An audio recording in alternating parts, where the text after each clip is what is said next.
नमो भगवते वासुदेवाय। ॐ नमो भगवते वासुदेवाय।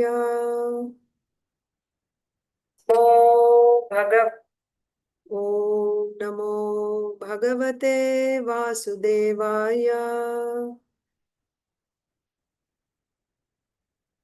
नारायणं नमस्कृत्य नरं चैव नरोत्तमं देवीं सरस्वतीं व्यासं ततो जयमुदीरयेत्। नष्टप्रायेषु भद्रेषु नित्यं भागवत सेवया भगवत्युत्तमश्लोके भक्तिर्भवति नैष्टिकी। ॐ अज्ञानतिमिरान्धस्य ज्ञानाञ्जनशलाकया चक्षुरुन्मीलितं येन तस्मै श्रीगुरवे नमः। श्रीचैतन्यमनोभीष्टं स्थापितं येन भूतले स्वयं रूपः कदा मह्यं ददाति स्वपदान्तिकं। नमो ॐ विष्णुपादाय कृष्णप्रेष्ठाय भूतले श्रीमते भक्तिवेदान्त स्वामिन्निति नामिने। नमस्ते सारस्वते देवे गौरवाणी प्रचारिणे निर्विशेषा शून्यवादी पाश्चात्य देशतारिणे। जय श्री कृष्ण चैतन्य प्रभु नित्यानंद श्री अद्वैता गदाधर श्रीवासादि गौर भक्त वृंदा।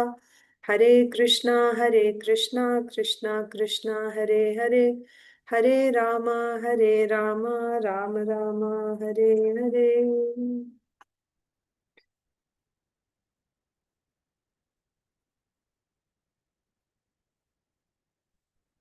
यं प्रव्रजन्तमनुपेतमपेतकृत्यं द्वैपायनो विरहकातर आजुहाव पुत्रेति तन्मयतया तरवोऽभिनेदुस्तं सर्वभूतहृदयं मुनिमानतोऽस्मि।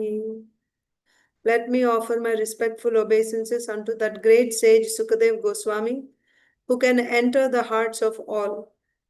When he went away to take up the renounced order of life, leaving home without undergoing reformation by the sacred thread or the ceremonies observed by the higher castes, his father Vyasdev, fearing separation from him, cried out, "O my son, indeed, only the trees which were absorbed in the same feelings of separation echoed in response to the bereaved father." Hare Krishna, dear devotees. I welcome you to today's Srimad Bhagavatam for All session. Today is July 4th, 2026, and it is the 531st session of Srimad Bhagavatam in Bhagavad Gita. Actually, we've had more sessions before that also, but this is since we started live streaming. 531st session ever since we started live streaming. For at least 3.5 years, 3 years, over 3 years. Before that, we've had daily classes. So I think we started live streaming in the 8th, way after 8th canto, somewhere. Yeah, in the 8th canto or even in the 9th canto we started. So before that, we didn't have. But since then, since 8th canto or 9th canto, now we are in 531st session. Anyway, so we are going to read from Srimad Bhagavatam, 10th canto, 10th chapter, text number 11. So this 10th chapter of the 10th canto is entitled The Deliverance of Nalakuvara and Manigriva. And here, today's verse is text 11. Let us first recite the verse and then we will discuss and share the screen.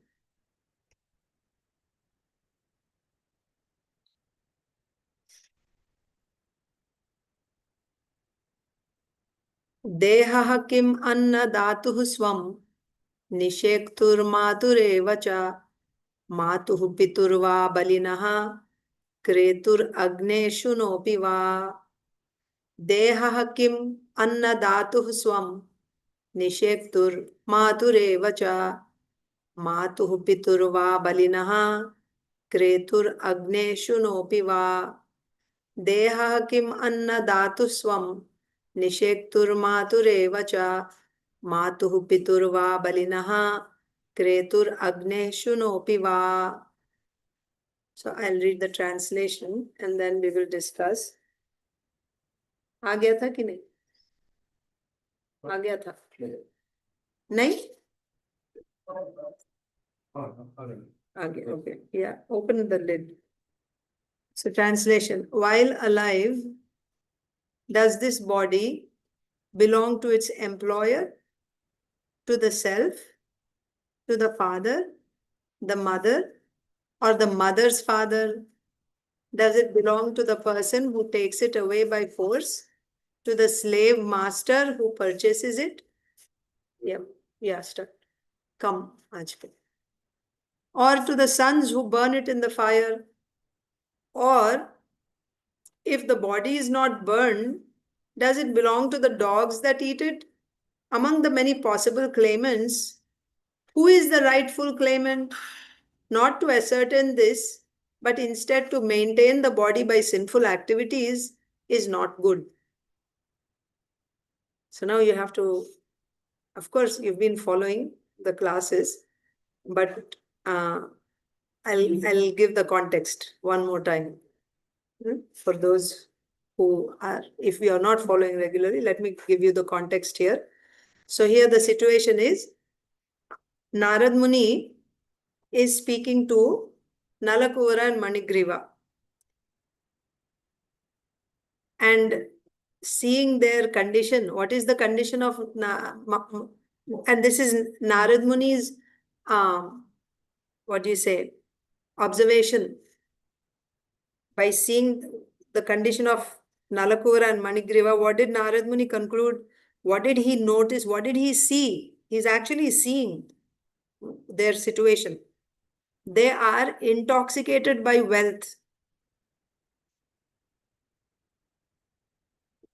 And because of, and you know, there are different types of intoxication, material intoxication. You can get intoxication because of high birth. You can get intoxication because of your learning. You can get intoxication because of your beauty. And you can get intoxication because of wealth. Different types of intoxication. But of all these, which is the most dangerous? Intoxication by wealth is the most dangerous. So Narada Muni, being a Vaishnava, wants to give mercy to these two, Nalakuvara and Manigriva.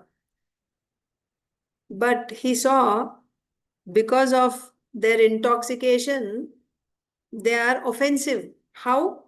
They are standing naked in front of Narada Muni, a great sadhu, a great Vaishnava, not even wearing an underwear. They're just completely naked. At least the ladies with whom they were enjoying, they were ashamed and they went and hastily covered themselves, just wrapped themselves with their saris or some whatever cloth they had. They just wrapped themselves up. But, and they even told these two, you should also wear your clothes, but they didn't care.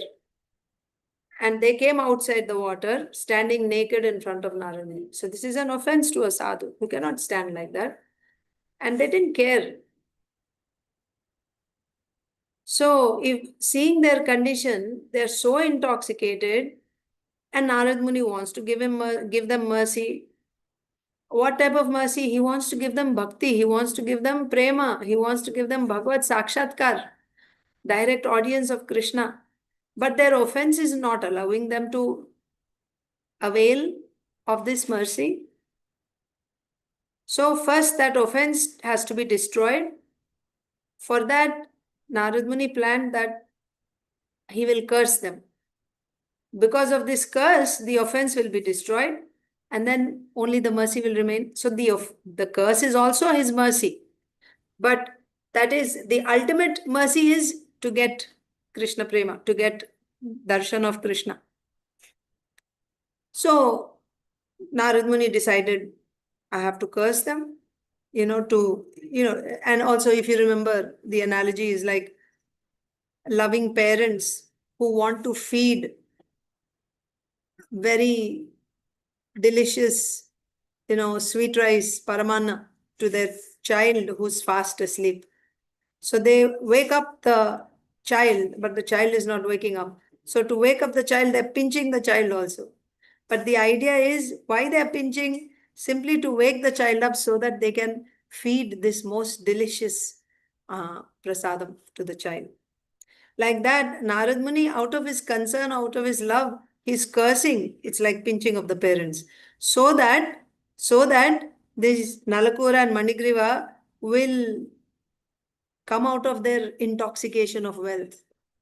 Then they will be able to receive the mercy that they are getting, which is appreciate the Lord's presence. They will get Bhagavad Sakshatkara, they'll get bhakti. So before actually uttering the curse, first in a few verses, Narad Muni is talking about the various bad effects of intoxication caused by wealth. What happens to a person when he is intoxicated by wealth? So here, Narad Muni's today's verse is text 11, but I'm going back to show you the sequence. So Narad Muni is saying, Sri Narad Uvacha, Nahi anyo jushato josyan buddhi bhramsho rajo gunaha Sri Madad abhijatyadir yatra Sri Dyutam asavaha. Huh? So Sri Mada means intoxication. Mada is intoxication. Intoxication caused by wealth. Sri Mada. And then also Abhijati means high birth. Adi means others. That means high learning, beauty, everything. So, of different types of intoxications, this Sri Mada is most detrimental because no other, nahi anya, other types of intoxication. What do you do when you're intoxicated? Jishato Joshan, whatever is desirable or whatever uh, is dear to you in terms of whichever sense object is enjoyable for you, you engage in enjoying that. Jushato Joshan. Joshan matlab that vastu which you want to enjoy. Joshan. Usko aap, that you are enjoying. Jushato Joshan.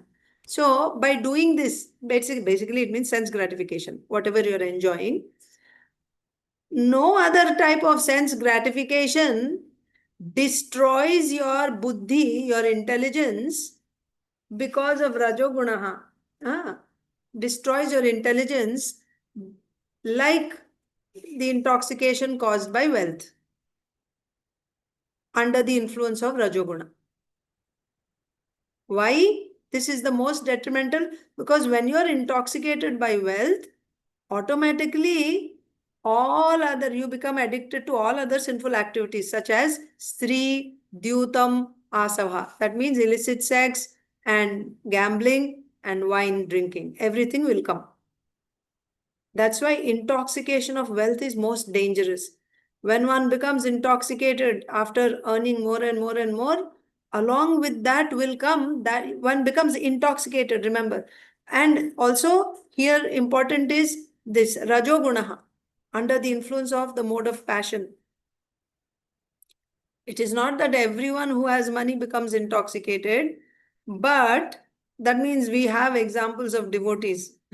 But if one is, see, Bhogaishwarya, what is that verse? Bhagavad Gita 241. Prasaktanam, yes. Bhogaishwarya prasaktanam tvayapahrita chetasam vyavasayatmika buddhihi samadhav na vidhiyate. Bhogaishwarya prasaktanam tvayapahrita chetasam apahrita chetasam Bhogaishwarya prasaktanam. That means they are addicted to bhoga and aishwarya. That means wealth, and then with that wealth, the opulence that you will enjoy. And apaharita chetasam. their heart is lost. That means they're completely bewildered. That's the point. You're bewildered by that. You want to earn more and more and more, and you're bewildered by that. Such people cannot engage. They cannot get determination in devotional service. They cannot get determination in devotional service. That is said in Bhagavad Gita 2nd chapter.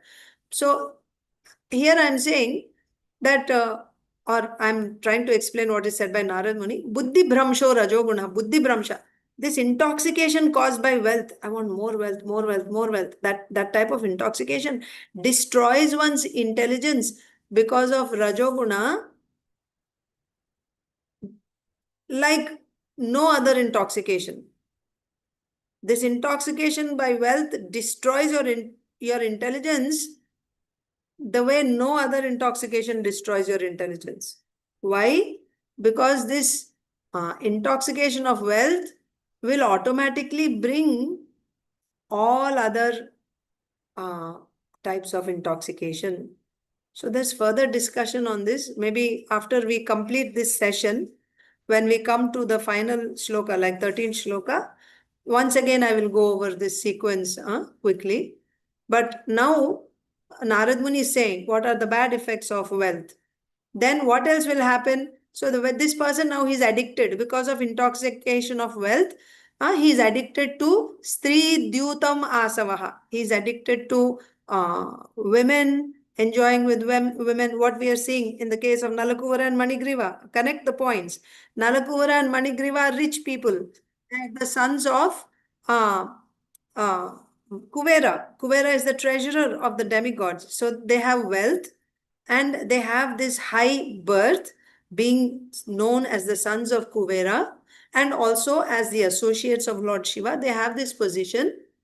So because of this, under the influence of Rajoguna, obviously, with this wealth, now they're under the influence of Rajoguna, and they're intoxicated by their wealth, by their high birth, by their prestige.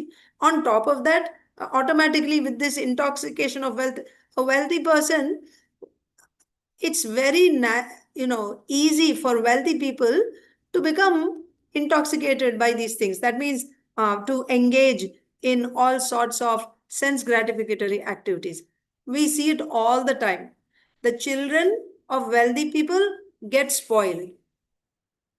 You just see all the children of the politicians, of the celebrities, of movie stars. You will see right from their young age, teenage itself, you will see they're engaging in gambling, in illicit sex and intoxication, wine drinking, all these things. It just becomes common, always. The children of wealthy people, they become spoiled. Why?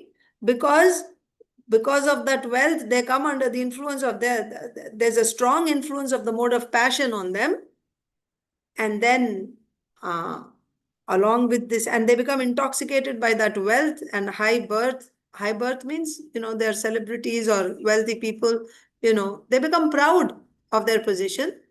And then all these other bad habits will accompany. They'll just follow naturally. It's a rarity to see that very wealthy, rich persons, celebrities especially, or politicians, it's rare to see that their sons or daughters, they are not spoiled. It's rare. Whereas it is very common to see that they're all, addicted to these sinful activities. Because such is the intoxication of wealth and power, position. But they're all coming. The most, what do you say? What is said here? Simply it is said, no other intoxication destroys your intelligence the way intoxication of wealth destroys your intelligence. So like this is the first thing that Narada Muni said. So now, because of wealth, what happens? They are after sense gratification, illicit sex, gambling, wine drinking, all these things. And now, because they are addicted to these things, ajitatmabhihi means they have no control on their senses. They are addicted. Now, because of intoxication of wealth, automatically all other intoxications came. Their senses are not under their control So when their senses are not under their control, they cannot control their tongue. They have to eat meat. They have to drink wine. They have to enjoy with their, rich friends, enjoy with girls or boys, whatever. No control of senses. Then what will they do? They become heartless, nirdayahi. No mercy in their heart. To fulfill their sense gratification, they can go to any extent. They can even kill innocent animals just for the sake of satisfying their senses, for the pleasure of their tongue. They can even kill poor animals. And they become so, what to say, heartless, basically, merciless, and also they are not able to relate to the pain of others. They think that they're entitled. They have the right, like as if this whole world is made for them to enjoy. Everyone is under them. And they think that they will never die. Very similar, Hiranyakashipu's mentality, right? I am deathless. And as soon as you think you're deathless, now you'll just go and cause pain to all other living entities. You become envious. He traveled everywhere. We see that with Ravana also. Same. It was the same person, by the way, in a different yuga. But going to all different planets, terrorizing everyone, destroying, raping. Madhava, I think that is open. That door. And the window also you have to close. Darwaza dekho. So, okay. So they consider that their body will never die. It will never become old. And then they heartlessly, mercilessly kill or hurt, insult. Usko theek se band kar, theek se band kar. Others, because they're not able to feel the pain of others. They're not able to relate to the pain of others. They think that I am eternal and everyone is there for my enjoyment.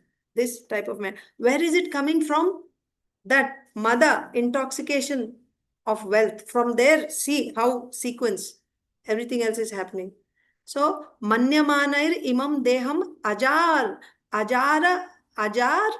Jara means old age. Ajara means I have no old age. Amrityu means I am deathless. They think like that about their bodies. They think like that. Manyamanair imam deham ajara mrityu. But the fact is what?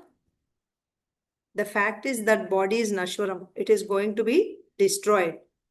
What is the destination of this body? Next verse, Narada Muni is saying, Deva Sangitam. That body may be even the body of a demigod, or it may be the body of a king, or the body of a great landlord, a very powerful gunda maybe, right? Whoever you may be. Like where everybody is terrorized, maybe a great politician who's terrorizing everybody, whoever you may be, however powerful you may be. When the body is living, it may be even a god, right? Like everybody is worshipping or everybody is fearful and obeying. This person, what is he thinking out of intoxication of wealth? He's thinking that my body will stay forever, isn't it? My body will never become old.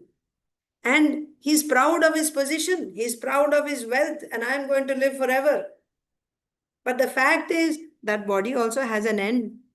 And never mind, even if the body is as great as a god or a demigod in this world, Bhudeva, Naradeva, king, maybe, however great it may be while living, in the end, that great body will turn into either worms, stool, or ashes.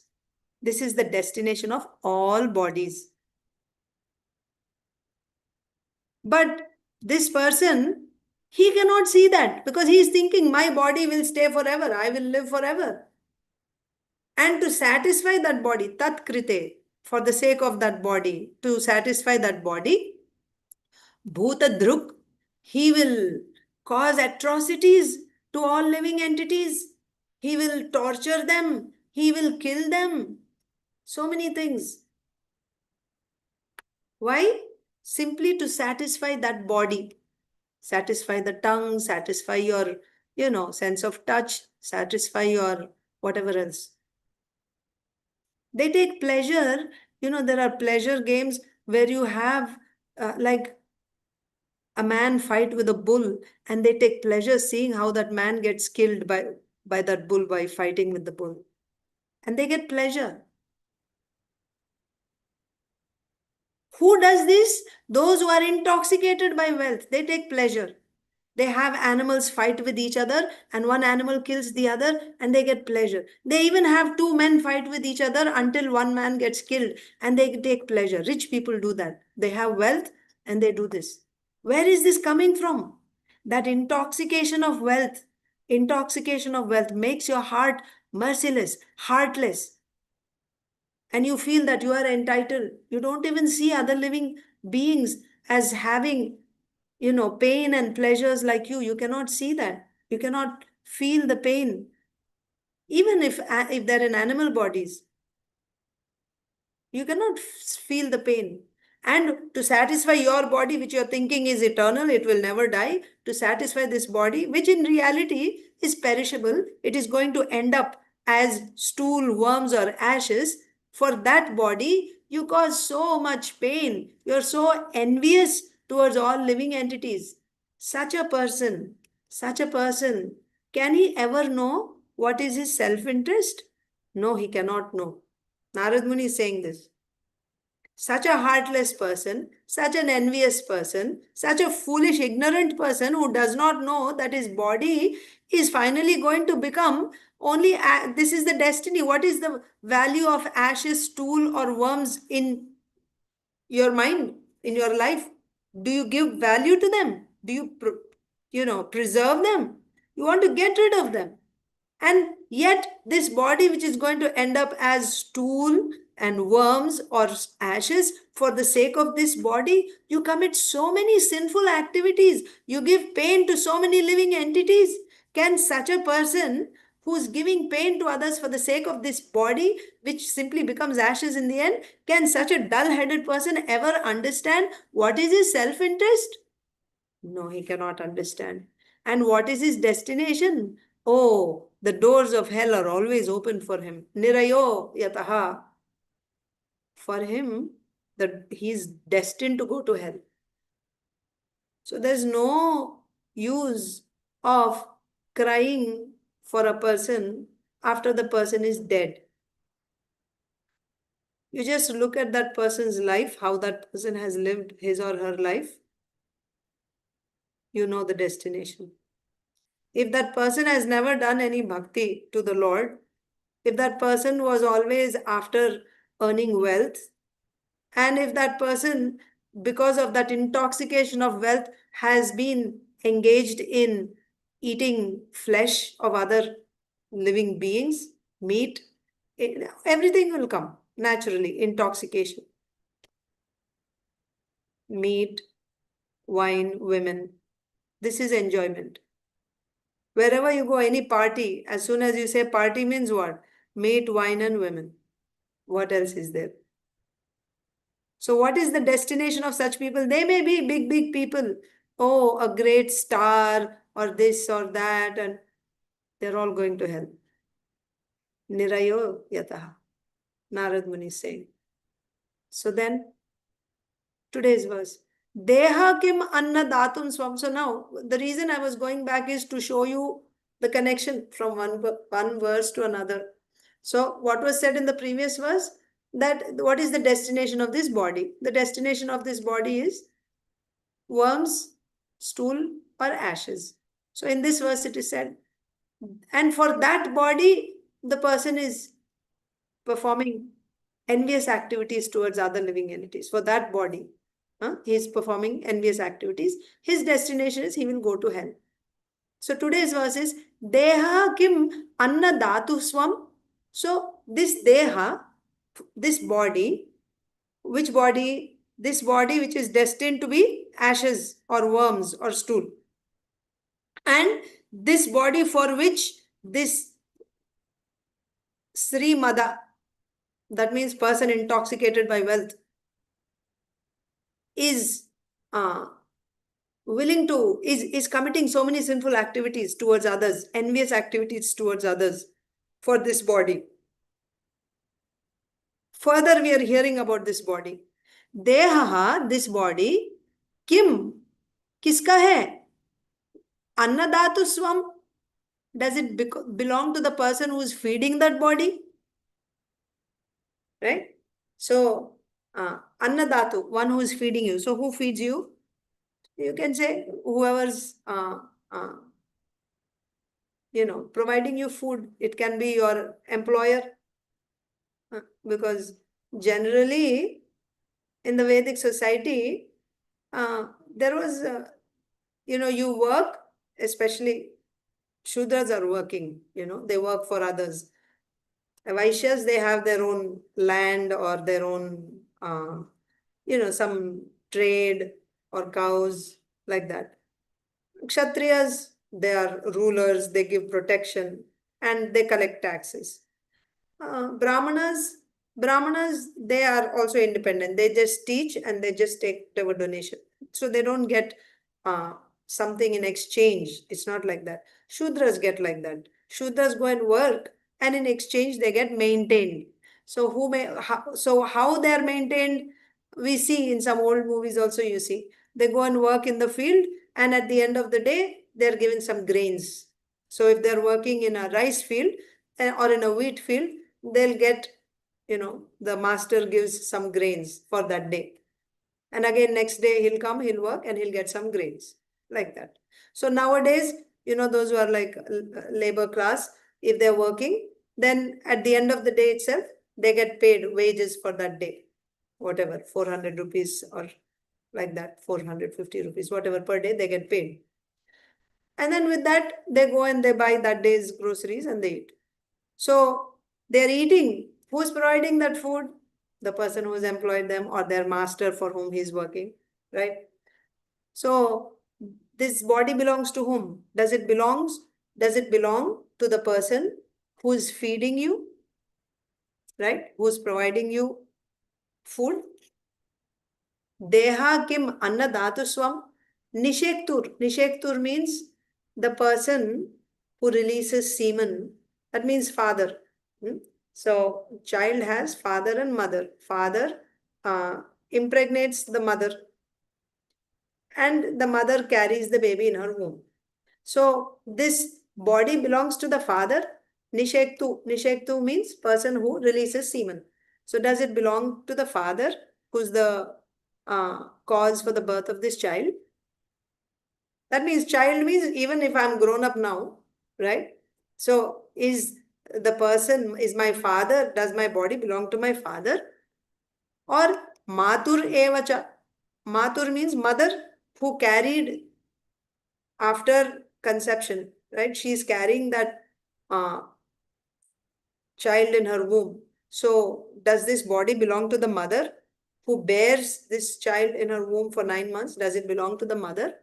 Or does it belong to the father who has given the seed?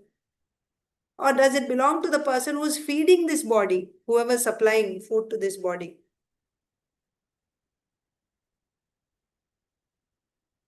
Then, mātuḥ pitur va mātur pitur, mātuḥ pitur, matlab mother's father.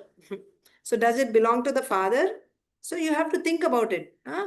This body for which I am doing so many activities, who does this body belong to? I am working for this body. Who does this body belong to? Does it belong to the mother? Does it belong to the father? Or does it belong to the father of the mother? That means grandfather, mother's father. You know why? Sometimes mother's father, if the grandfather does not have any sons, he will take his daughter's son. He will adopt his daughter's son as his own son. He will adopt his daughter's son and he will adopt him as his, next inheritor. That means all his property, business, everything will go to his grandson. So he'll take the grandson as his son. You have one example. Swayambhuva Manu. Swayambhuva Manu had, actually in Swayambhuva Manu's case, generally this happens. The grandfather, maternal grandfather, he can take the grandson, that means his daughter's son, if he does not have his own son. Madhava, can you connect my charger, please? I think it's not connected. So, when will they do that? If he has no son to inherit his property, then he will take his daughter's son as his own son. And he will give all his property. But in some cases, in the case of Swayambhuva Manu, we see he had two sons. He has Uttanpad, he had Priyavrat Maharaj, and then he had three daughters, Akuti, Prasuti, Devahuti. So Akuti was married to Prajapati Ruchi. At the time of marriage, Swayambhuva Manu made this condition, took a promise from Ruchi, I will give you my daughter on the condition that the son born of you will be given to me. So I will accept him as my son. You know why? Because Ruchi and Akuti's son was going to be an incarnation of the Supreme Lord, Yagya. So, Swayambhuva Manu is a great devotee, and also as a great devotee, he is also knower of, he could foresee, oh, the Supreme Lord is going to be my grandson. So not only did he want to, serve the Lord as a grandfather, but he also wanted to take advantage of serving the Lord as the father, as being the father of the Lord. So, knowing that his daughter Akuti is going to give birth to the Supreme Lord, actually both Supreme Lord, Lord Narayana and Lakshmi, both were going to appear. So, Yagya and Dakshina. So, Dakshina was there with Ruchi and Akuti. He took Yagya as his own, and later on they get married. But the point is here, grandfather, maternal grandfather can also take the daughter's son. Generally, they do it if he doesn't have his own son. Another example, Chitrangada. Chitrangada is Arjun's wife. She is the princess from Manipur. So, her father, Chitrangada's father, I'm forgetting his name now, the king of Manipur, he didn't have any sons.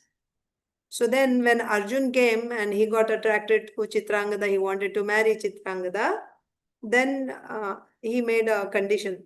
Chitrangada's father, the king of Manipur, made a condition, because I don't have any sons, the son born of my daughter should be given to me. Arjun agreed. So the son of Arjun from Chitrangada is Babruvahana. And so that's why Babruvahana did not take part in the battle of Kurukshetra. He survived. But all the other sons of Arjun were killed in the battle of Kurukshetra. Because he remained there in Manipur as the ruler. They didn't have anyone after. So that's why he stayed there. But you see how the mother's father also has a right on the body. That's the point being made here. So who does this body belong to? Does it belong to the person who feeds, who provides food to this body? Does it belong to the father who placed the seed in, so ultimately where is this body coming from? Right? The father gives the seed. If there's no seed, how the body will develop? So then does this body belong to the father? But the seed has to be placed in the soil, in the field, in the soil, and then the soil is the one that is nourishing this seed and then is supporting the whole body. For example, the plant grows from the soil, even though there is a seed, but the favorable atmosphere is provided by the field. So similarly, the mother's womb is the favorable field for the growth of the body. Even though the father has given the seed, the body is developing, and whatever is needed for the development of the body, it is supplied by the mother's body. So therefore, this body belongs to the mother then? This is the question. Does it belong to the father? Does it belong to the mother? Or does it belong to the mother's father who did Kanyadanam?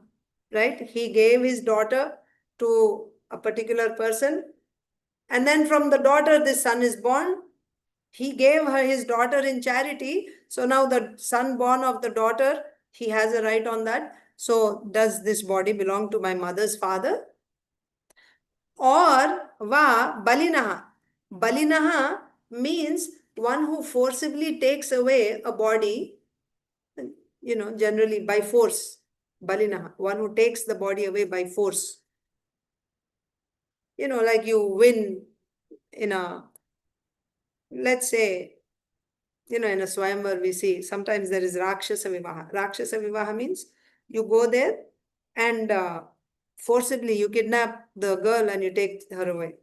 Just like Bhishma Dev brought the princesses of Kashi for the sake of his brother Vichitravirya.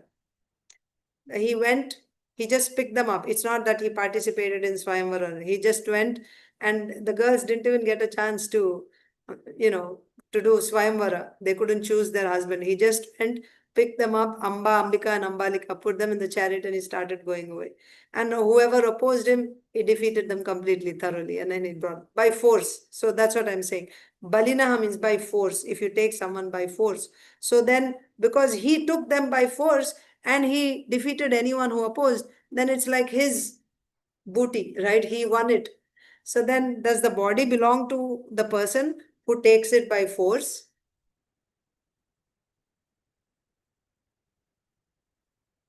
Kretur.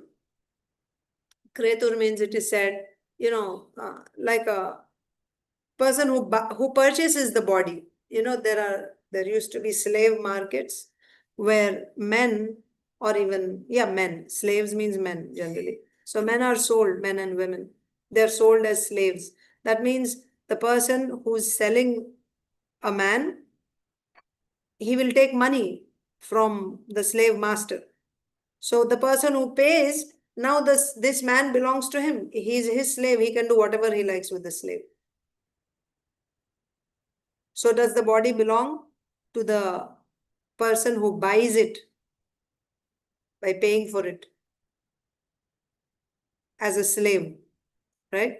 Who pays for the slave and takes the slave. Does it belong to him? Or whatever, finally what happens to this body we saw in the previous verse. The body is finally, if you are in a civilized community, then the body is burnt. That means this body is fed to the fire. So ultimately, because this body has to go into fire, does this body belong to fire? Agneḥ. And in some other cases, we see the body is eaten by dogs and vultures.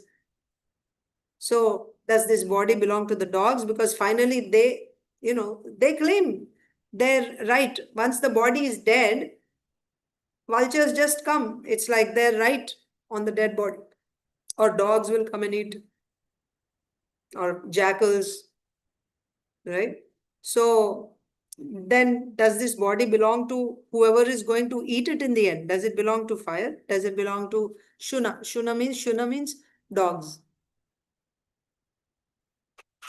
Who does this body belong to?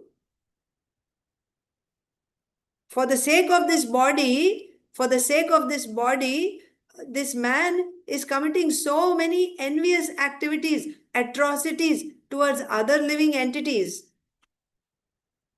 But who does this body belong to?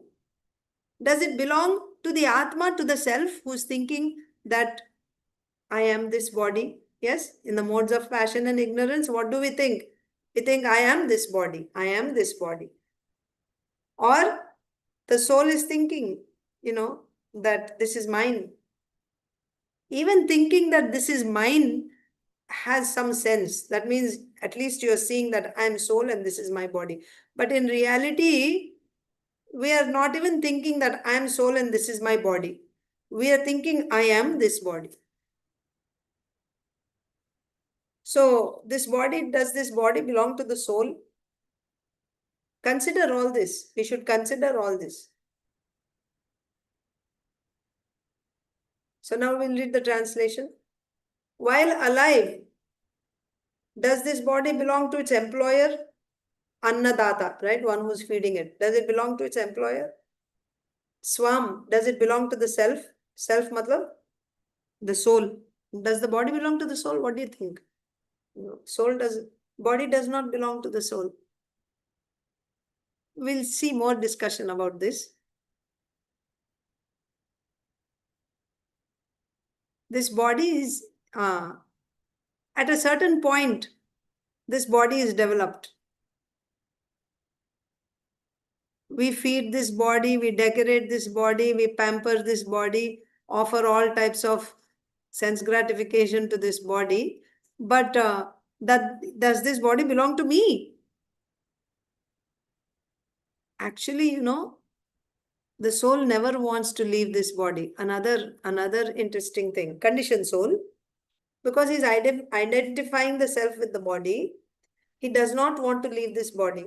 However sick this body may be, and it may be old or whatever, he will try to repair it somehow or other. But he doesn't think that, okay, now I will leave this body and I'll get a fresh body. Dehinosmin yatha dehe kaumaram yauvanam jara tatha dehantara praptir dhiras tatra namuhet. Dhira will not be bewildered. Dhiras tatra namuhyati. But who is a dhira?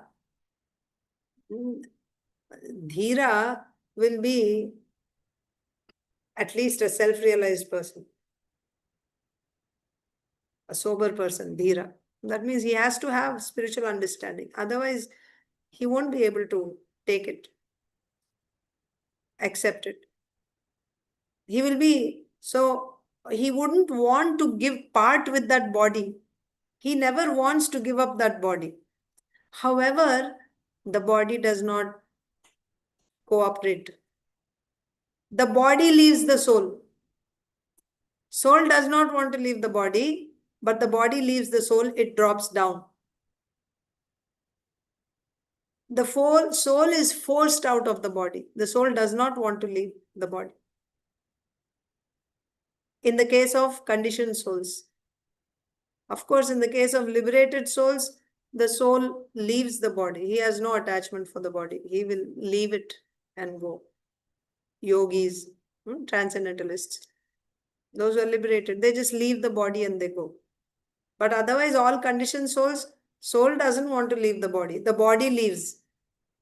So, if it belongs to the soul, if the body belongs to the soul, he would keep it. He doesn't want to leave it, right? If it is his, why it is leaving and going? He does not want it to go, and it is his. If we say the body belongs to the soul.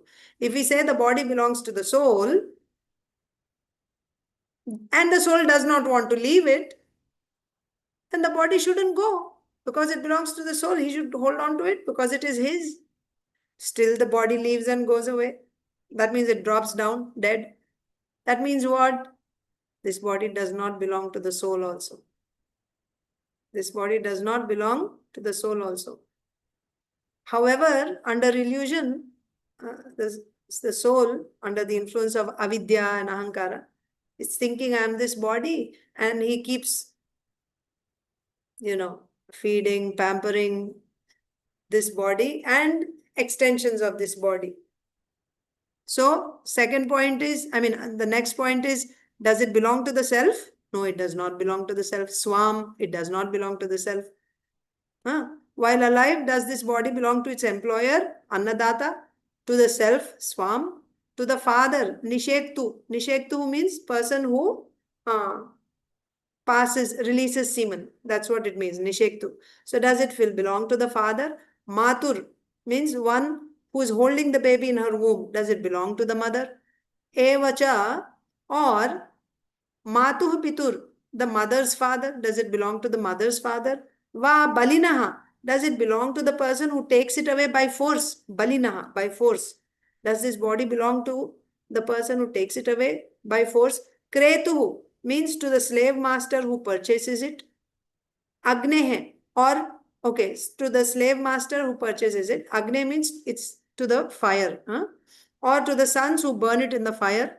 Does it belong to the sons? Does it belong to the wife? We should also consider this, right? You think from all angles. Because after marriage, the wife who is serving this body, feeding this body, right? Giving pleasure to this body. So the body belongs to the wife. Can she claim it as hers? Or the brothers, we grew up together, so the body belongs to the siblings.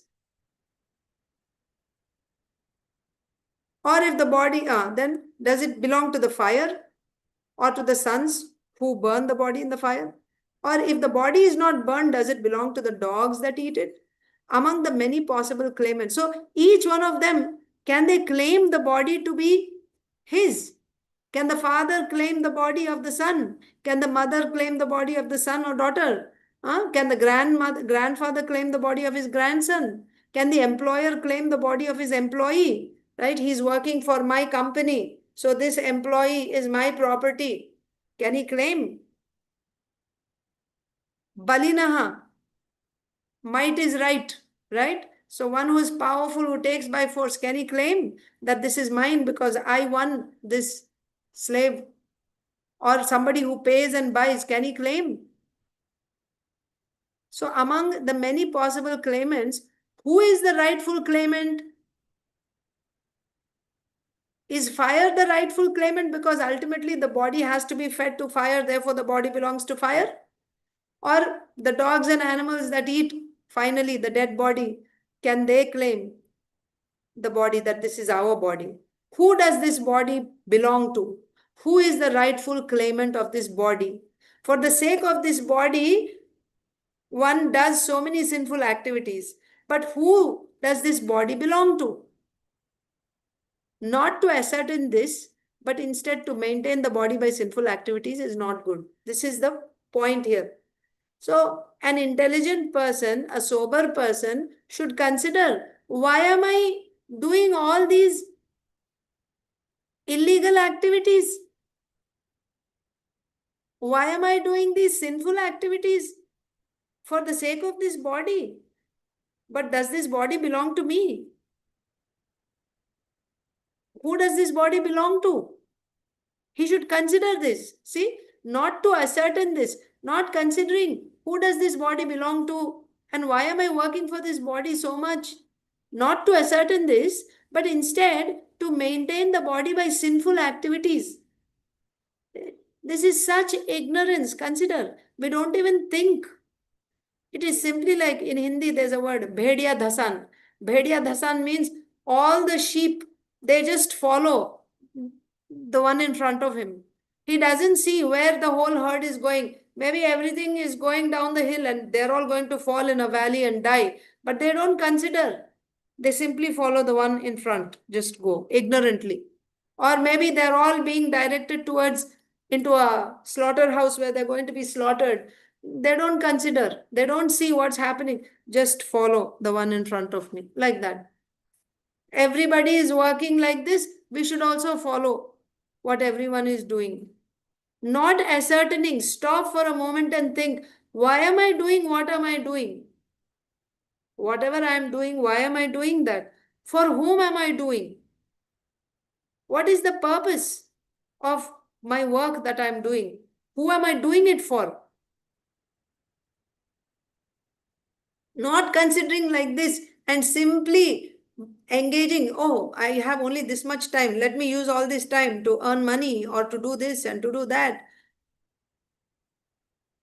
Or everything will be kept here only. You won't take anything with you, but you'll carry all the sinful reactions. For all the sinful activities that you've done, you're going to carry them. That's why the previous verse said, Nirayaha, you'll go to hell for your activities. So it is not good.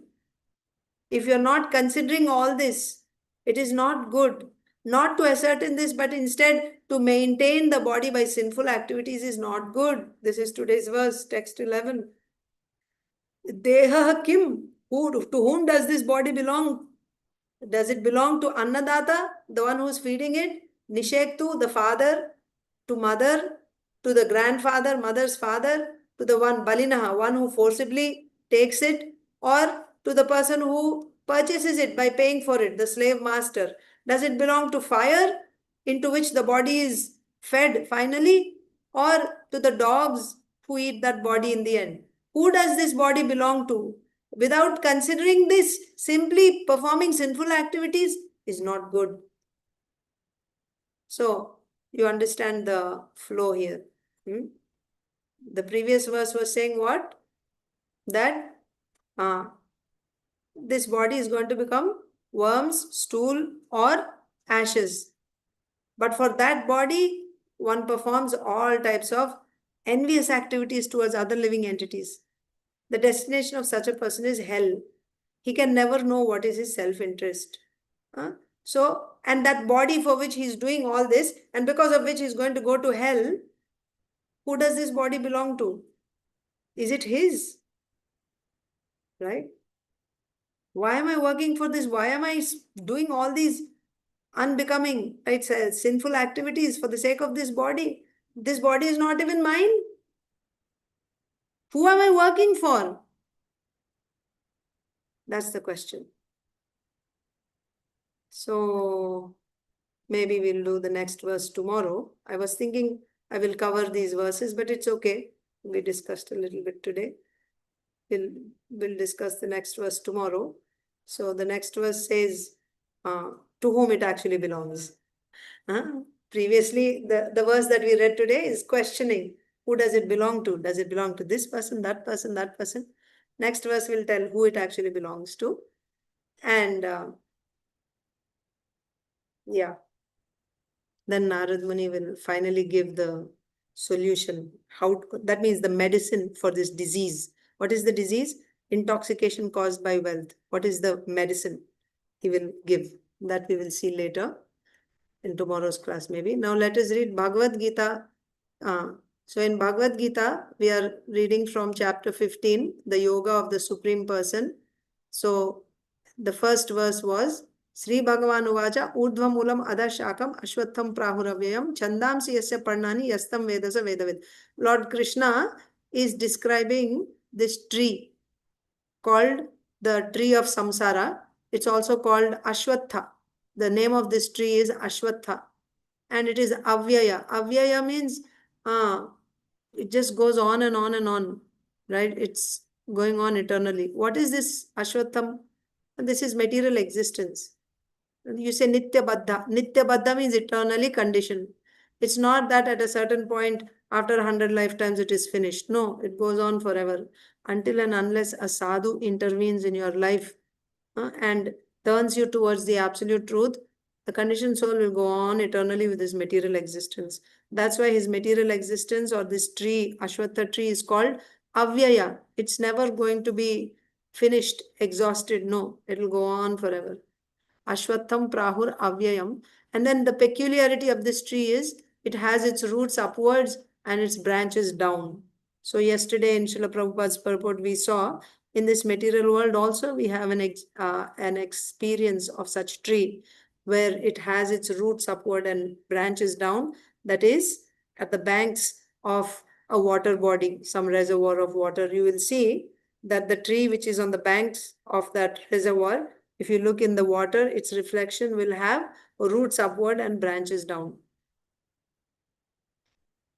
But so what do we understand from that discussion? I mean, from this example, what do we understand about the tree that Krishna is describing? It is an upside down tree. Upside down tree, from our experience, where do we see? It's a reflection. It's not reality. Upside down tree means it's a reflection only. It's not reality. It's a reflection. Reflection is not good to satisfy your hunger or to give you shade or anything. No, it's illusion. You don't really get anything out of it. Similarly, this upside down tree is a reflection. But one important point that Srila Prabhupada brought out in the purport is, when there is a reflection, there should be a real object. Without a real object, can you have a reflection of anything? No. So when you see the reflection here, upside down tree means, from our experience, upside down tree is a reflection. So therefore, the tree which is described by Krishna must be a reflection. because it is upside down. And as soon as there is a reflection, there must be a reality also. That's why Srila Prabhupada says, the impersonalists say that everything, this whole material world is coming from Brahman. The origin is Brahman. So Srila Prabhupada takes it one step forward, because this tree is a reflection. It is starting from the origin. Okay, the origin is Brahman. And from there, this is upside down tree, so it must be a reflection. So if the reflection is here, the reality should be on the other side. So 180 degrees down. Let's take the negative axis. 180 degrees. That is the reflection. Then 180 degrees on the positive y-axis will be your spiritual world or the real tree, like that. Srila Prabhupada is explaining. That means this. But another thing is, if you want to actually go to the spiritual world, then you have to cut down this. You want to go to the spiritual world, that you want to take the benefit of the real tree, you have to cut down this illusory tree or this reflection. That will come in the coming verses, that will come. So all this we discussed in the purport, and also in the commentary also we saw further how, you can say, the description of this tree, the anatomy of this tree. You can see that the roots of this tree are not the roots. We said the branches of this tree are the bodies, various body. The roots are in Satyaloka. The branches are in all 14 planetary systems. The leaves are the Vedic mantras. And the way it is the leaves that prepare food for the tree. If you cut all the leaves, then the tree will not survive. Similarly, it is these leaves, the Vedic hymns, which beautify this tree, Ashwatha tree. So that means these Vedic hymns are giving you all knowledge about what to do, what not to do, how to earn, and when you earn, how to enjoy, and how to get liberation. Everything is provided. This guidance is given by the Vedas in the form of the Vedic mantras. The way the leaves are preparing food for the tree, similarly, it is the Vedic mantras that are giving guidance. And they are preparing the food, and that food is stored in the form of, excess food is stored in the form of fruits. So these Vedic hymns, what are the fruits of this tree, Ashwatha tree? These leaves are Vedic hymns. What are the fruits? The fruits are Dharma, Artha, Kama, Moksha. One who knows this tree, and also we saw this, what do you mean by knowing the tree? Knowing the tree means knowing how to cut this illusory tree. He is the knower of the Vedas. Knowing the Vedas means how to attain the absolute truth. So one who knows this tree, he knows the Vedas. In other words, one who knows how to cut this tree, illusory tree, or the tree of samsara. Madhava, I think the milk is. So one who knows how to cut this tree, he can actually become liberated from this material world. He can attain the absolute truth. So that was text 1. I just gave you a recap once again so that your memory is refreshed. These are philosophical points. By hearing once, we tend to forget. So that's why important points have to be repeated again and again. Krishna does that himself, and his devotees also do that. So we follow in the same footsteps. In Bhagavad Gita, we say, Krishna says the same point again and again and again and again. Why? Because we are dull, we don't remember. So therefore they are repeated. Important points need to be repeated again and again and again. So therefore you will see that I am also repeating, right? What was said yesterday, day before yesterday. Again I give a summary so that it becomes fresh in your mind and you'll be able to see the connection. So now today's verse is text 2.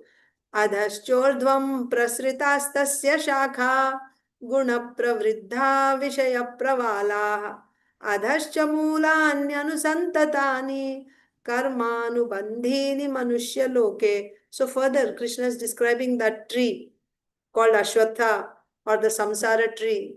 Further Krishna is explaining adhaschordvam prasritastasya shakha adaha cha urdhvam. Adaha means down. Urdhvam means up. So adaha cha urdhvam means downwards and upwards. Prasritaha. Prasritaha means extended. Tasya means its, whose, this trees. Shakha, branches. And this trees, tasya, this trees, shakha, branches, prasritaha, extend both downwards, adaha, cha, and urdhvam, upwards. Okay? This tree's branches extend both downwards and upwards. What did we say are the branches? The branches are the bodies, various bodies. So this tree has its roots in Satyaloka and the branches are all over. Right? They are in the lower planets, they are in upper planets. Everywhere you will find branches. Adascha urdhvam prasrita tasya shaka. The branches are extending everywhere in all 14 planets. That means there are bodies everywhere because branches means bodies, we said. So there are bodies. In Satyaloka also there are bodies. In Tapoloka, Janaloka, Maharloka, Swargaloka, Bhuvarloka, Bhuloka, Atala, Vitala, Sutala, Talatal, Mahatal, Rasatal, Patal. Every planetary system, in every planet, there are bodies. That's why the branches of this tree extend both upwards and downwards. Upwards means, so if you take Swarga, above Swarga and below Swarga, they're extending. Above Swarga you have Maharloka, Janaloka, Tapoloka, Satyaloka.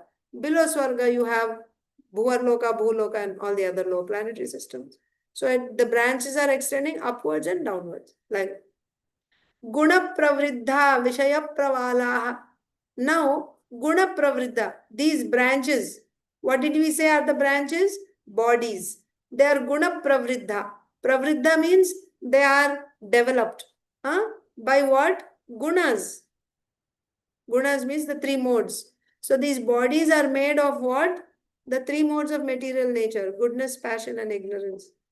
Every body, whether it is the body of a tree, whether it is the body of human being or demigod, whatever you see. And then from these bodies, you have other things also made, right? You have all this furniture in your house, wooden furniture. It's made of what? From the trees. What are the trees made of?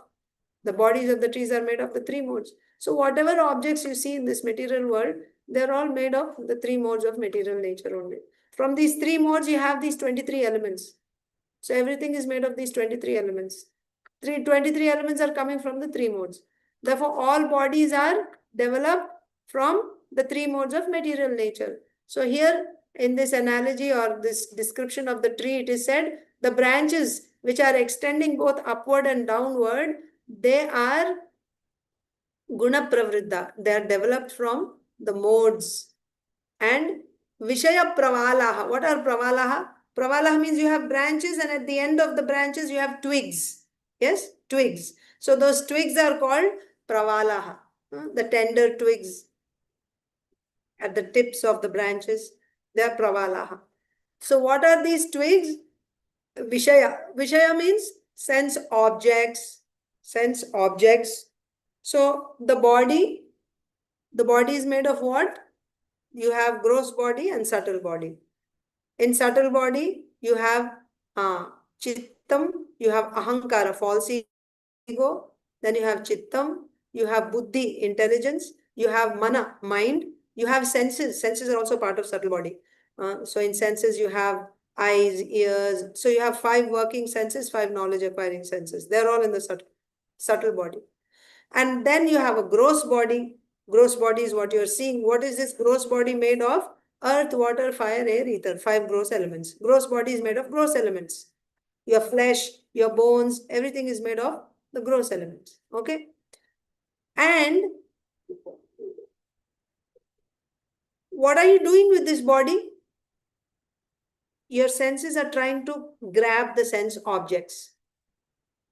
Your actual senses are in the subtle body. They are called taragravarti. Taragravarti means very, very small, minute. Your eyes, ears, nose, hands, legs, feet, anus, genitals. These are all your senses. Very, very small, tiny. They're there in the subtle body. And then externally, they are represented in the form of gross senses. So the eyes that you see, made of flesh, hands that you're seeing. So this is the gross body. So what are you doing? These gross senses, they're trying to grasp the sense objects. For example, eyes are trying to grasp form, ears are trying to grasp sound, and tongue is trying to grasp taste. So what are the sense objects? Form, touch, taste, smell, sound. These are the sense objects. So senses, the body is consisting of senses, and these senses are trying to grasp the sense objects. So in this tree, the branches are called the bodies. So when you say body, bodies means you have gross and subtle body, and body is made of senses. So these branches, the tips of these branches, the twigs, are called the sense objects. So this body is trying to grasp the sense objects. Makes sense, huh? Once again, adhaschordhvam prasritas tasya shaka. Shaka means branches. So the branches are extending both upwards and downwards in this universe. That means you take Swarga, above Swarga and below Swarga. Branches are extending. That means there are bodies everywhere in all planets. Then what are these bodies? How are they developed? They are developed by the three modes. Guna pravriddhaha. Then Vishaya pravalaha. So pravalaha means the twigs. So at the tips of the branches you have twigs. What are these twigs? They are Vishaya. They are the sense objects. So these bodies are trying to grasp these sense objects. The tips of the shaka branches are the pravala, the twigs. And through these twigs or the body with the senses is trying to grasp the sense objects. Then adhascha mulani anusantatani karmanu bandhini manushya adaha cha mulani anusantatani. Now, we saw that in the previous verse, this tree is very peculiar. It has its roots upward. The roots are in Satyaloka. However, this Ashwatha tree, so Ashwatha tree here Srila Prabhupada has translated as banyan tree. So in banyan tree, it has also roots that are coming down from branches. Yes? So you have the roots that are growing in the ground. That's one type of root. There is another root. I believe it's called prop roots. So you have aerial branches in the tree. There are roots in the ground, and there's the trunk, and there are aerial branches growing out from the trunk.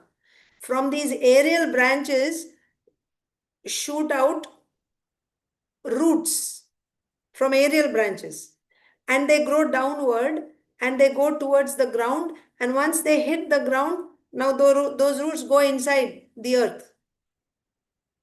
Okay? And once they go inside the earth, and they produce new shoots, branches, and that branch will grow up again like a trunk. It will produce aerial branches, and from those aerial branches, again, not all aerial branches, some aerial branches, they produce prop roots. Those roots go down and they hit the ground, and once again the roots go inside and they produce new stems, shoots. Then another trunk will grow up, and that will produce aerial branches, and from those aerial branches again prop roots come. From some of the aerial branches prop roots come, and those roots go inside, and again they'll produce shoots. They grow into trunks. In this way, one banyan tree can cover an entire forest. Just one banyan tree. And there will be so many, these roots that are hanging down from a branch. They go inside the ground, and then they produce another stem, and now that looks like another tree, and that is producing. So can you tell where is the beginning of this tree and where is the end of this tree? You cannot tell, because all you see is there is this huge trunk, and then there are so many apparently trunks and shoots growing, and it just covers the entire forest. You cannot trace out where it started and where it is going to end. This is the position of a banyan tree. So here, what is Krishna saying? The third line. We know that the root grows up, and that is, in Satyaloka. But apart from that root, it also has other roots which grow downward. Okay? These roots are growing down from shoots. Adahacha mulani anusantatani. Anusantatani means they are extending. But how are they growing? First root is growing up. It's coming from Satyaloka, so the roots are growing up. We saw that in the first verse. But it also has roots which are growing down. Adaha means down. Adahacha, that means roots are also growing down. They're extending down. Adahacha mulani anusantatani. So how they are growing, I explained to you just now. They shoot out from aerial branches. These roots shoot out from aerial branches and they go down and they hit the ground and again they produce another. So what is the role of these roots? These roots produce new branches, basically. That's what you should understand. I will explain again in terms of bodies. What? Because we said branches are bodies. So from these bodies, you are getting some roots, prop roots. And these roots are producing new branches. So let's read the next line, then it will become clear. Karmanu bandhini manushya loke. So, karmanu bandhini manushya loke. So, manushya loka, you see, we said branches are different types. That means different bodies. There are branches throughout the universe in different planets. You have demigod bodies, you have human bodies, you have ant bodies, buffalo bodies, rakshasa bodies, snake bodies, different types of bodies in every planet. All over the universe, there are different bodies. What are bodies? We said bodies are these branches of the tree. Branches of the tree are the bodies. Now, the next point is from these branches, some other types of roots are growing that grow downward. So here the question is, do all branches produce these roots? No. Not all branches produce these roots.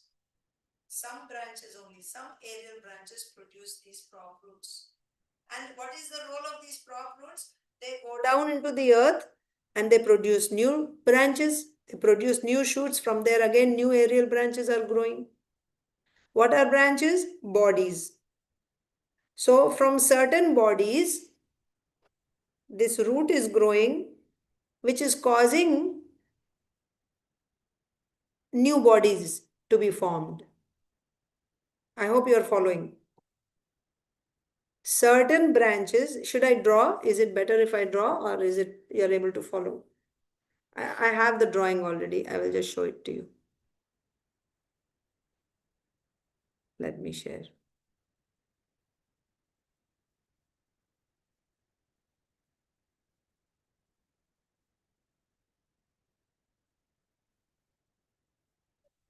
First, two classes ago, maybe yesterday also I showed this tree. So this is the tree described by Krishna, Ashwatha tree. So the root is in Satyaloka. And the branches are in all the, see, I wrote, let me close this.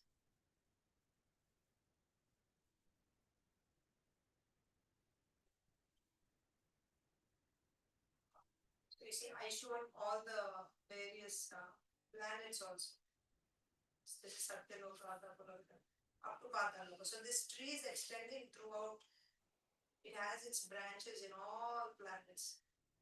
Pataloka, everywhere. Even in Satyaloka also there are branches. So this is the main group. So I have to draw some more here now to explain to you. 1 second.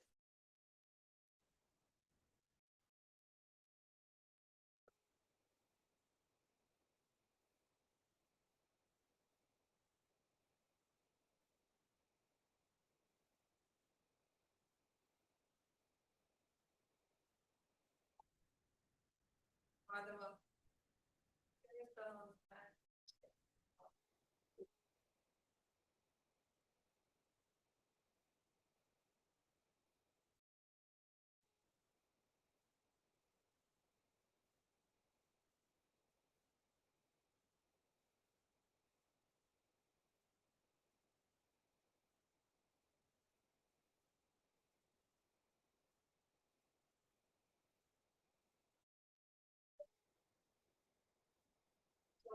I'll take a different color.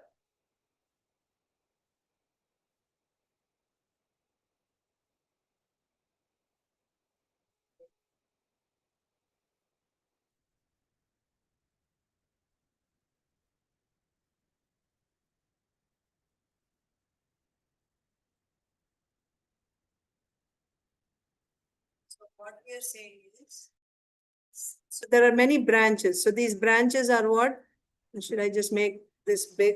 So now we don't need all the different lokas. But let's take this tree. So I'm saying that these branches, from the some of these branches,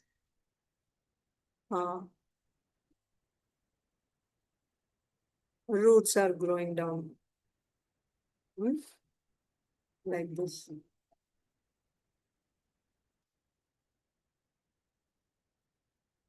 Not all of them, but some of them. Some of the branches. Not all branches are growing. I'll explain that to you. Why not all branches are growing these roots. And then, what did I tell you about these roots? They grow down and then they produce new shoots. So I think we were using this color before. So from this, what will happen? From this, a new shoot will come, which is producing branches. And again, new leaves are coming. And again, from this branch,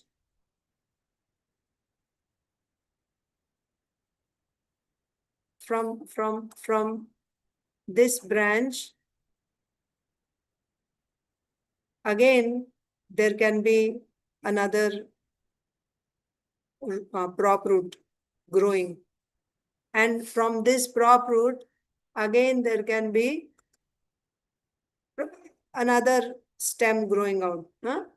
And that's producing like that. So in this way, this tree is spreading everywhere.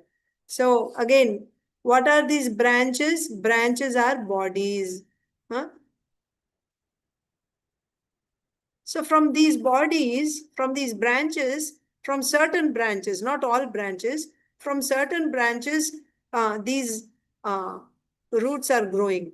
Prop roots are growing down. So what are these prop roots is the question. And also we said all branches don't produce prop roots. Only some branches produce. Branches means what? Branches means bodies. So which bodies produce prop roots? Only human bodies produce.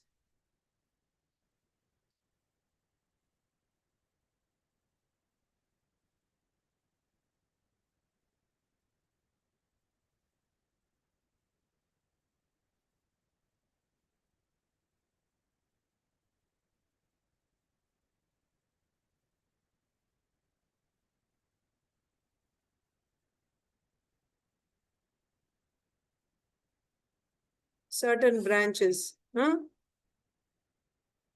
produce prop roots.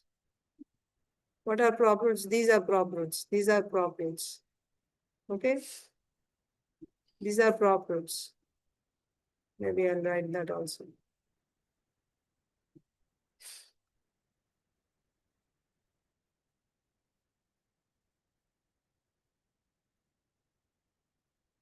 So only human bodies produce prop roots. And what are these prop roots doing? They are producing new branches.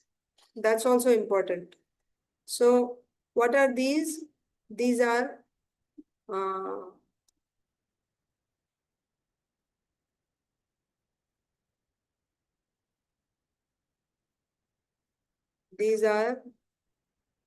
new branches, or you can say new bodies produced from these prop roots. That means new aerial branches are produced. So now, once again, I'm telling you, branches are bodies. There are bodies throughout the universe in all planets. but only certain branches produce prop roots. Which branches produce prop roots? That means which bodies produce prop roots? Only human beings, human bodies. Then what are these prop roots? Prop roots are karma. In human body only you do karma. In other bodies there is no karma. Demigods, they don't do karma. And animals and lower planets also, they don't do karma. In all other planets, except for Bharat Khanda, Bharat Varsha, even in other Varshas, they're all Swargas. They're just enjoying the results of whatever karma they did. And even in animal bodies on this earth, animal bodies and all other species, trees, plants, they are simply reaping the result of the karma that they did in the human form.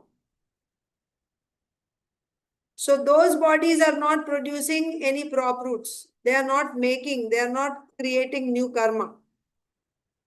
It is because of this karma that you are getting new bodies. Makes sense, right? Because of my karma, I am getting new bodies. When do I do karma? I do karma only in human form of body. I don't do karma in other forms. All other bodies are simply reaping the results of karma that is done in human body. Clear? So, then what is this prop root? You can say prop root is the karma. Yes? Whatever karma that you do in human form of body, that karma is the cause for the production of new body. So this prop root is producing new bodies, new branches. And in this way, this tree is spreading everywhere. What is this tree? It's material existence. Sometimes, so this is material existence, you can say, of one person. Sometimes you are here, sometimes you are here, sometimes you are here, sometimes you're just traveling from top to bottom. And this tree will go on forever. Avyaya. Until and unless you take to, you come in the, you get the mercy of a sadhu and you take to devotional life. This tree will continue eternally.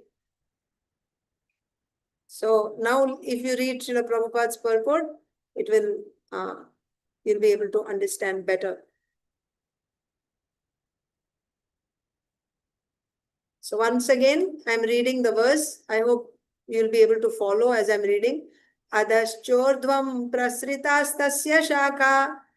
Shaka branches are extending, prasritaha, downwards and upwards.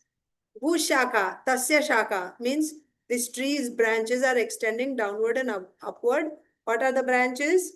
Bodies, different types of bodies, material bodies. Guna pravriddha, these bodies are developed by the three modes of material nature. They are made of three modes of material nature. And what are the twigs at the ends of these branches? Pravalaha means twigs. These are the sense objects. So with these bodies, we are trying to grasp the sense objects. Then, adascha mūlāni-anusantatani. There are another type of roots that are growing from these branches and they're growing downward. What are these roots? Karmanubandhini manushya loke. So these roots are nothing but karma, which is binding the spirit soul to the material body.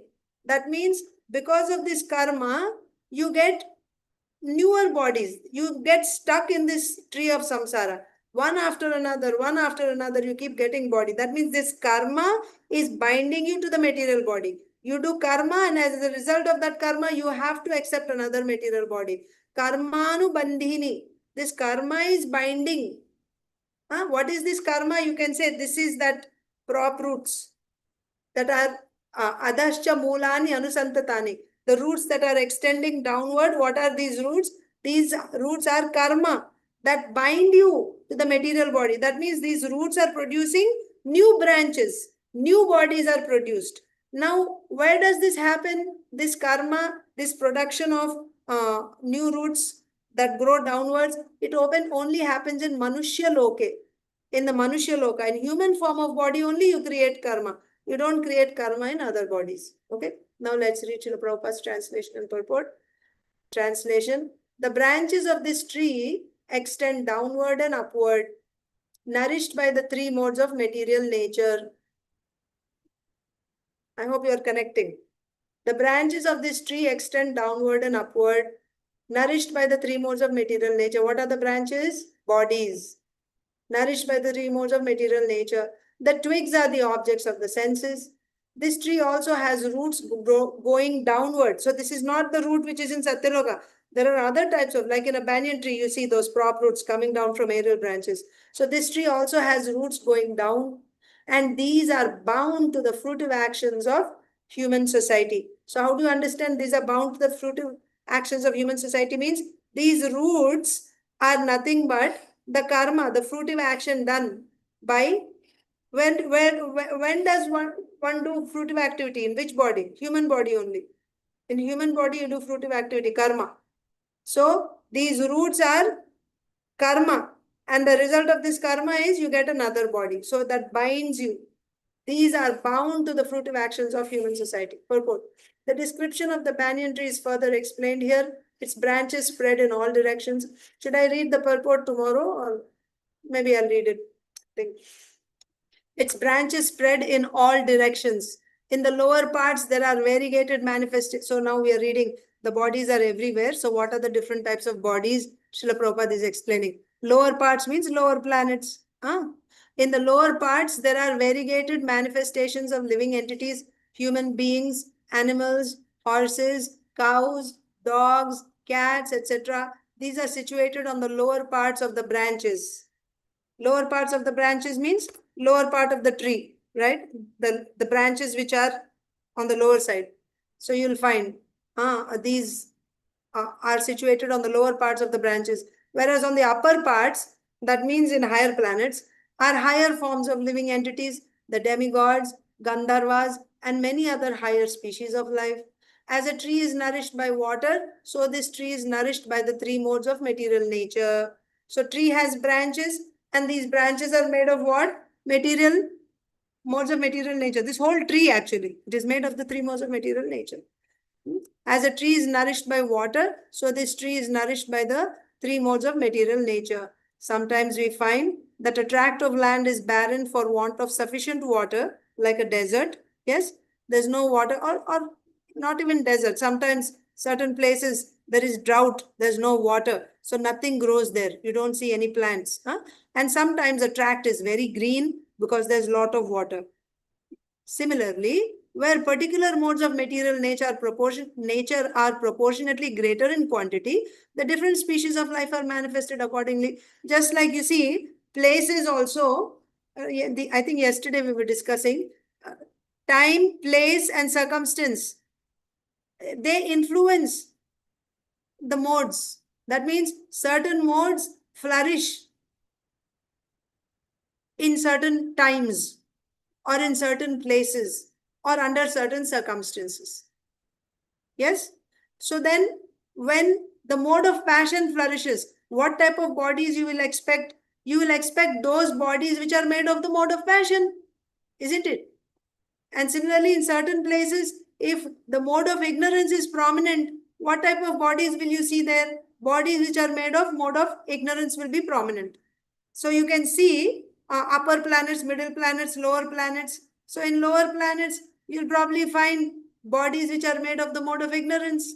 In upper planets, you'll find bodies made of goodness. Middle planets, you'll find bodies made of ignorance. Why? Because in upper planets, the mode of goodness is prominent. In middle planetary systems, the mode of passion is prominent. In lower planets, the mode of ignorance prominent, like that. And within one planet also, again, there is prominence of goodness, passion, and ignorance. And accordingly, you will find wherever goodness is prominent, you will find bodies made of goodness prominent in that place. Like that. So sometimes we find that a tract of land is barren for want of sufficient water, and sometimes a tract is very green. Similarly, where particular modes of material nature are proportionately greater in quantity. So if the goodness is greater, then you will find lots of bodies made of goodness. And you won't find so many bodies of passion and ignorance because there's not so much passion and ignorance there. That is why these modes are compared to water. Where there is water, you'll find a lot of greenery. Where there is no water, you'll find deserts, barren lands. So where there is goodness, you'll find a lot of bodies made of goodness. Where there is no goodness, and if there is ignorance, you'll find bodies made of ignorance. Like that. Similarly, where particular modes of material nature are proportionally greater in quantity, the different species of life are manifested accordingly. So you'll find different types of bodies in different places, higher planets, middle planets, lower planets, depending on the prominence of that particular mode. The twigs of the tree are considered to be the sense objects. By development of the different modes of nature, we develop different senses. Also, this is another thing. So by development of different modes of nature, we develop different senses. You see, there are 10 senses actually. 5 knowledge senses and 5 working senses. But it is not that all bodies have all 10 senses. For example, you take snakes. Do you see that snakes have hands? They don't have hands. Legs, they don't have. That means according to the modes, the particular senses will be there. You understand? So if you're in the mode of goodness, then you may have all senses, right? Lower modes, you may not have all. Trees, you see, what do they have? They have eyes, they have ears, they have nose. They don't have all these things like that. So by development of different modes of nature, so trees are in lower modes. So by development of different modes of nature, we develop different senses. It's not that everybody has all senses. According to the prominence of a particular mode, you will have only that many senses. By development of the different modes of nature, we develop different senses. And by the senses, we enjoy different varieties of sense objects. If you have no senses, how you will enjoy those sense objects? If you don't have eyes, how you will see form? You won't see form. Like that. So depending on what senses you have, those sense objects only you will enjoy. And how many senses you have, what senses you have is dependent on the influence of that particular mode of nature. So now I'll read again. The twigs of the trees are considered to be the sense objects. By development of the different modes of nature, we develop different senses. And by the senses, we enjoy different varieties of sense objects. The tips of the branches are the senses. So the twigs are called sense objects. The tips of the branches. So you can say before the twigs, right? The branches as they're tapering down. So the end of the branch is called the senses. And the twigs, the final part, the twigs are called the sense objects. Okay. The tips of the branches are the senses, the ears, nose, eyes, etc., which are attached to the enjoyment of different sense objects. The twigs are the sense objects. Form, sound, form, touch, and so on, the sense objects. The subsidiary roots are attachments and aversions. Subsidiary roots. This is the karma, you can say, the prop roots that are growing from aerial branches. So, based on your karma, right? Now you have certain attachments and certain aversions. So the subsidiary roots are attachments and aversions, which are byproducts of different varieties of suffering and sense enjoyment. Basically, it's karma, your attachment, your aversion, and as a result of karma, whatever enjoyment and suffering you get, it's all tied in with your karma. So those roots are, you can say, karma. The subsidiary roots are attachments and aversions, which are byproducts of different varieties of suffering and enjoyment. So attachments and aversions are byproducts of suffering and enjoyment. The tendencies toward piety and impiety are considered to develop from these secondary roots. So when you have these secondary roots, what are they? Your results of your karma. So according to, that means by your karma, you are developing certain samskara, some impressions are formed. That samskara. So based on that samskara, now you will have a tendency to do pious activity or sinful activity. The tendency toward piety and impiety are considered to develop from the secondary roots, which spread in all directions. Because the secondary roots are growing from aerial branches, So certain branches only they grow. They grow from only human bodies. But from human body, you can go to any body. Depending on your samskaras, if you have samskaras of pious activity, in human form you do pious activity, you can go to higher planets, to Swarga. Or if you have samskaras of impious activities, you will do sinful activities, you can go down to lower planets, you go to Naraka. Or you can stay in the middle planets. That means the tendency toward piety and impiety are considered to develop from the secondary roots. Huh? Tendency to do either pious or impious activities is coming from your samskaras. Samskaras are formed based on your association with the modes and the karma that you do. So these are the prop roots, your samskaras, you can say. So based on those samskaras, now you will do activity, karma, and that karma is giving birth to new bodies. Now these bodies extend throughout. They can grow in all directions. The new body can be in Swarga, it can be in Naraka, it can be in middle, anywhere it can be. Okay? So which spread in all directions. So the secondary roots spread in all directions. That means from these roots, you can get bodies anywhere. The real root is from Brahmaloka. So the original root is where? It's in Satyaloka, we said. It's in Brahmaloka. And the other roots are in the human planetary systems, because these other roots are growing only from human bodies. The main root is in Satyaloka, Brahmaloka, but the other roots, these prop roots or secondary roots, they are growing only in human bodies. After one enjoys the results of virtuous activities in the upper planetary systems, he comes down to this earth and renews his karma or fruitive activities for promotion. This planet of human beings is considered the field of activities. So basically the point is, these prop roots or secondary roots, they only grow in the human form of body. The aerial branches which are human form, from there only you will go. In other words, karma is done only in human form. Karma is not done in any other form. Not in animal form, not in demigod form. No? Karma is done only in human form. That is the point. So quickly, I will go over what we read today in this verse. The branches of this tree are spreading both in the upper planets above Swarga and also in the lower planets below Swarga. Branches are made of the three modes.